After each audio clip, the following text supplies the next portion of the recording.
She has so much life. They created something so wonderful. Edward is so full of life that it just felt natural to want to give her some little vocal isms to all these little spookies and all her little rubber hose movements. And it just felt natural to want to lend that to the character. So what could it be then? Well, it's A mystery space creature! Huh? Spooky! The attack of the horrible alien! Well, yeah, that is possible, I suppose. We hit it off so well and so quickly with Ed because it was just, let's just make it up. Let's make her as goofy and crazy and interesting as we want, which was so much fun to do, especially in episodes like Mushroom Samba, where it's just Ed just going to town, or even Toys in the Attic, when it's her and Ian alone. You know, she's got this great relationship. Ed had this great relationship with Ian, the data dog. And they spend most of the time in that episode alone going through the ship trying to find this monster where they don't even know what it is at the time. So it was so much fun. And Melissa Fahn is a brilliant, brilliant singer. So we played a lot with music and gave Ed a real sense, a real dynamic range vocally. And, you know, she just couldn't be crazy or silly enough. I mean, it still had a purpose underneath all of it, but it was just such a fun character to carve out with her. High socks are cool! Gotta wear them outside!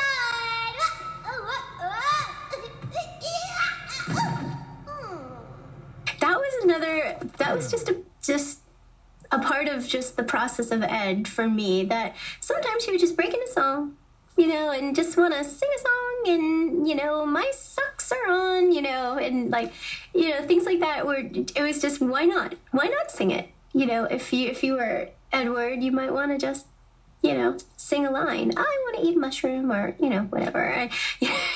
But I think, again, that was a good tribute to Mary as a director, who let me do things like that. And she would even suggest, what would that sound like if you kind of just were sing-songy, you know, here and there. And so she gave me free rein. But she's such a great director that she would rein you in if you needed to be. And I really, really thank her for letting me just create something as kooky and wonderful as Edward. Yeah!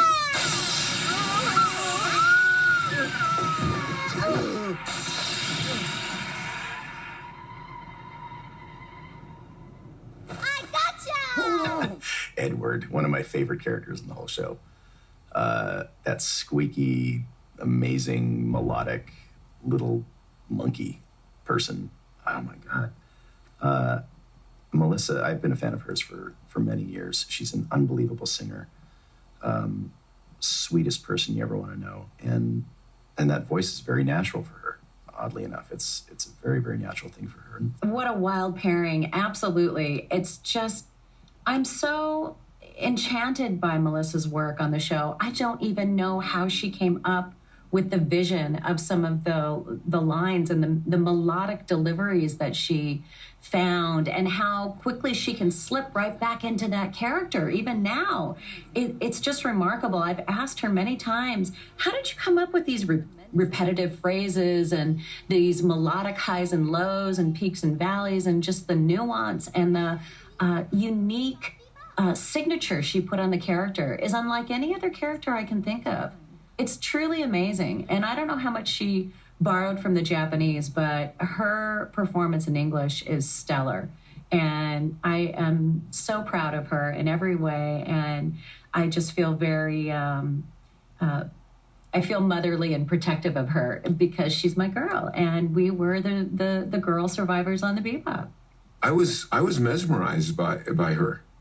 I mean, she has this thing, you know, and Melissa is just, she's phenomenal. I think she's phenomenal as Ed, and she has that waifish delivery. And sometimes when we were at a con a few months ago, we were out to dinner, and she kind of like drifted into Ed, and it was like, wow. You know, I was so drawn in because of, I mean, the people who know the character, Ed, it's just so interesting, and even her body language, she gets into kind of like that floppy body language that Ed has, when she's just fooling around, and she's just she's brilliant. I think everybody in the cast was so great. So it's just wonderful and good people. If they weren't good folks, we wouldn't be friends 15 years later. Going out to dinner and texting and emailing and all of that. We're a family.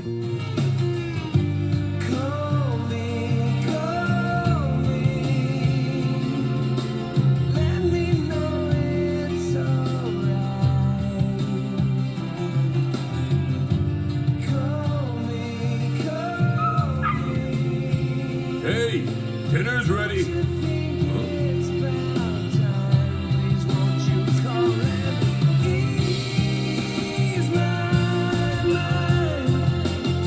Spike.